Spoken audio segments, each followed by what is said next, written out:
It's a global problem being felt in many pocketbooks here at home. Inflation, and some experts say it doesn't show any signs of letting up. Some are saying certain food items could reach an average of 10% higher than last year in the coming months. Christian Garzone spoke with the head of Brighton Securities today and restaurants to see what's behind most of this and when we might see some relief. He joins us now from the studio. Christian.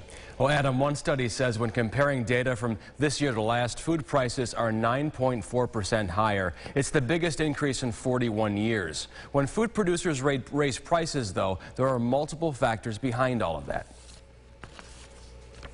George Conboy with Brighton Securities says big food companies like General Mills are predicting food prices will be up over 10% for 2022.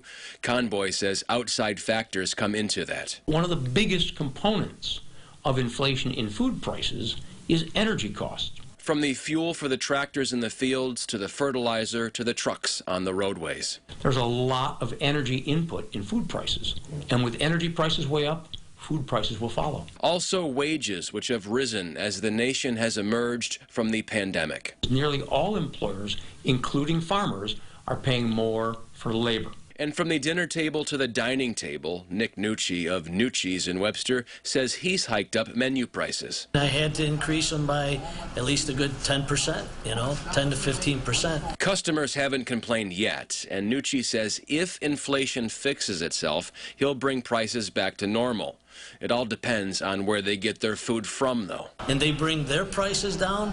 Yes. Conboy says right now, though, we have too much money chasing too few goods. The price of just about everything is up. The pandemic managed to disrupt much of our supply output. He says we have a ways to go. It's a problem that will no doubt work itself out. The question is, how long will it take? I can assure you, this is a problem that's not going away in the next handful of months. Conboy does predict we will be in a recession in the second half of this year, but also says he doesn't think it'll be as bad as some are predicting. Our labor market, he says, remains strong.